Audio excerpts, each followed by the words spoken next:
Hi hello friends, welcome back to media talks. நான் உங்கள் மௌனிகா. இப்போ ரீசெண்டாக நம்ம சுவாமி ப்ரோக்கு நிறைய நெகட்டிவ் வந்து போயிட்டுருக்கு. ஸோ நம்ம சில இந்தமாதிரி வீடியோஸ் வந்து ஷேர் பண்ணியிருந்தோம், எல்லாருக்குமே தெரியும்னு நினைக்கிறேன். ஸோ அந்த வீடியோவில் நம்ம ஒரு விஷயம் வந்து பேசியிருந்தோம். என்னென்னா, ஜீ தெலுங்குல வர்ஷினி அப்ரிஷியேட் பண்ண மாதிரி கண்டிப்பாக நம்ம எல்பியுமே இண்டிவிஜுவல் அவார்ட் வாங்கினா அப்ரிஷியேட் பண்ணுவாங்க அப்படிங்கிற மாதிரி நம்ம பேசியிருந்தோம். அதுக்கு வந்து ஒரு சில பேர் கமெண்ட்ஸ் வந்து பண்ணியிருந்தாங்க, அதெல்லாம் வந்து பண்ண மாட்டார் அவர் அப்படிங்கிற மாதிரி ரொம்ப நெகட்டிவாக அவரை பற்றி நம்ம சுவாமி பற்றி வந்து சொல்லியிருந்தாங்க. பட் வந்து பார்த்திங்கன்னா அவங்களோட ஐடி அதில் வந்து எதுவுமே நான் மென்ஷன் பண்ணல, காமனாக தான் நான் ஷேர் பண்ணுறேன். ஏன்னா அவங்க வந்து பார்த்திங்கன்னா மனசு இருந்தது அவங்க சொல்லியிருக்காங்க. பட் அதுக்கு நம்ம சேர்ந்து ரிப்ளை கொடுக்கணும் இல்லையா? ஏன்னா அது வந்து நியாயமே இல்லை அப்படின்றத வந்து ஆக்சுவலாக நடந்தது மறந்துருக்காங்களோ அப்படிங்கிற மாதிரி நினச்சிட்டு இவங்க வந்து கமெண்ட் பண்ணியிருக்காங்க. கமெண்ட் பண்ணாமல் நிறைய பேர் வந்து சுவாமியை தப்பாக புரிஞ்சுட்டு இருக்காங்க இல்லையா? ஸோ எல்பிக்கு அந்த மாதிரி பண்ண மாட்டார் அப்படின்னு சொல்லிட்டு அதுக்கான ஒரு வீடியோவாக தான் நான் ஷேர் பண்ணேன். ஸோ கண்டிப்பாக இது உங்களுக்கு புரியும்னு நினைக்கிறேன், ஸ்கிப் பண்ணாமல் பாருங்கள். எல்லாருக்குமே தெரியும், இந்த நீங்கள் பார்த்துருக்க பிக்ஸ் எல்லாமே வந்து பார்த்திங்கன்னா எஸ்எஸ் மியூசிக்கில் வந்து உமன்ஸ் ஓரியன்டாக வந்து அவார்டு கொடுத்துருப்பாங்க லாஸ்ட் இயர். அந்த அவார்டுக்கு நம்ம எல்பிஸ் அப்படி 2 பேருமே போயிருப்பாங்க. அந்த அவார்டில் நம்ம வீக்கா, அதாவது வீக்காக்கான அவார்டு கிடையாது, எல்பிக்கான அவார்டு. அதுக்காக தான் நம்ம சுவாமி போயிருப்பார். ஸோ அங்கே போயிட்டு நம்ம எல்பியை அப்ரிஷியேட் பண்ணது, கிளாப் பண்ணது, ஏஞ்சி நின்று கிளாப் பண்ணது, ஸோ ரெஸ்பெக்ட் எல்லாமே நம்ம கண் முன்னாடி பார்த்தோங்க. ஸோ இந்த விஷயத்தை வந்து அந்த வீடியோவில் நான் சொல்ல மறந்துட்டேன், அதை தான் நான் ஷேர் பண்ணணும்னு நினச்சேன். இப்படி அவங்க கூட இருக்க ஆர்டிஸ்ட்டை அவர் வந்து அப்படி தாங்க உற்சாகப்படுத்துவார். பட் அந்த ஏன் விஜய் டிவியில் அவங்க பண்ணலை அப்படிங்கிறதுக்கான அது விஜய் டிவி செஞ்ச வேலைங்க. டிவியில் பார்க்குற நம்ம வந்து உட்காந்து நம்ம ஷோ பார்க்குற நமக்கே வந்து பார்த்திங்கன்னா அவ்வளோ ஹர்ட் ஆகுது.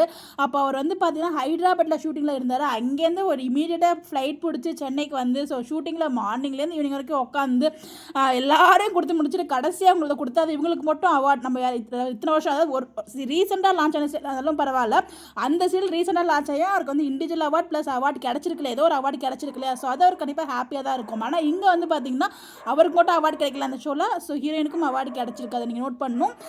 இதில் வந்து பார்த்திங்கன்னா இவங்களுக்கு அது பேர் அவார்டாக கிடச்சிருக்காரு, மற்ற யாருக்குமே அவார்டு கிடைக்கலையே டீமில்.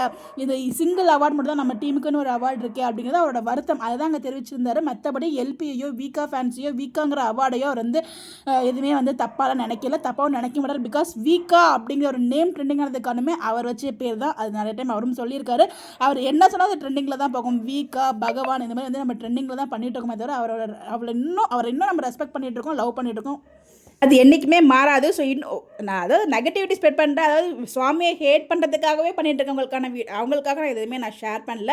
But true Swami fans, true LP fans and true Veeka ஃபேன்ஸுமே வந்து சுவாமி இனிமேல் அது வந்து என்னென்னா அவங்க பண்ணுறவங்க எல்லாருமே நான் அவங்கன்னு சொல்லலை. பட் அவங்களுமே வந்து சில பேர் மனசளவில் கஷ்டப்பட்டுருக்காங்க. பிகாஸ் அந்த வீடியோவை பார்த்து அதை நீங்கள் உட்காந்து ரியலைஸ் பண்ணிங்கன்னா உங்களுக்கே தெரியும். ஸோ அது வந்து அந்த ஷோ அந்த மாதிரி கண்டக்ட் ஆச்சு, விஜய் டிவி ஷோ இந்த மாதிரி கண்டக்ட் ஆச்சு.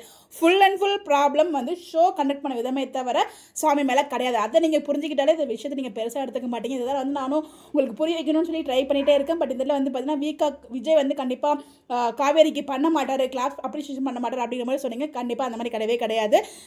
ஈவன் கலாட்டாவில் தூக்கி சுற்றிருப்பாரு, அதுமாதிரி உங்களுக்கு நான் லாஸ்ட் வீடியோ நான் ஷேர் பண்ணியிருக்கேன். ஸோ அவரோட ஃபீலிங் என்னன்னா, நமக்கு மட்டும் கிடைக்குது, நம்ம கூட ஒர்க் பண்ணுற கோ ஆர்டிஸ்ட்க்கு கிடைக்கலைங்கிற வருத்தம் தான். அது வந்து நல்ல எண்ணம் தான். அது வந்து எல்லாருக்குமே அந்த தாட் இருக்காது. அந்த தாட் வந்து ஏதாவது ஒரு சில பேருக்கு தான் இருக்கும். அந்த ஒரு சில பேரில் நம்ம சுவாமியும் இருக்காது. அது ஒரு மிகப்பெரிய ஒரு நல்ல விஷயங்க. நமக்கு மட்டும் கிடைச்சா போதும் சேலமாக இல்லாமல் நம்ம கூட இருக்க எல்லாருக்குமே கிடைக்கணும்னு நினைக்கிறது ஒரு பெரிய விஷயம். அந்த மாதிரி ஒரு கேரக்டர் இருக்கிறதா. ஸோ அதை வந்து புரிஞ்சுக்காம ஸோ வீக்கா மேலே இருக்க கோவம், காவிரி மேலே இருக்க கோவம் சொல்லி தப்பாக பேசிட்டு இருக்காங்க. அது எதுவுமே உண்மை கிடையாது.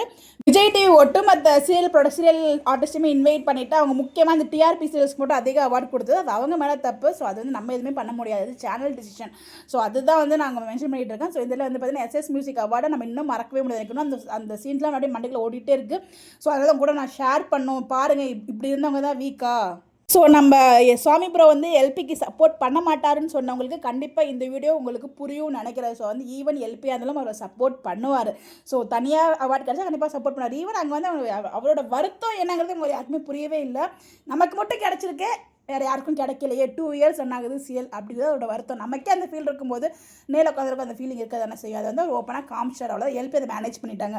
ஸோ ஒவ்வொருத்தரும் ஒவ்வொரு மாதிரி விதமாக அவங்களோட கேரக்டர் இருக்கும். அந்த மாதிரி இவர் வந்து எதாக இருந்தாலும் ஓப்பனாக பேசுகிற டைப்பு. ஸோ அதனால் வந்து அந்த ஃபேஸ்லேயே காமிச்சிடுச்சு, அவ்வளோதான். கண்டிப்பாக உங்களுக்கு புரியும்னு நினைக்கிறேன். ஸோ இதுக்கு மேலே எப்படி உங்களுக்கு கிளியராக எனக்கு எக்ஸ்பிளைன் பண்ணுறதுன்னு தெரியல. ஸோ இதை பற்றி உங்களுக்கு பாசிட்டிவான தாட் தான் மறக்காமல் கமெண்ட்டில் ஷேர் பண்ணுங்கள். தேங்க்யூ.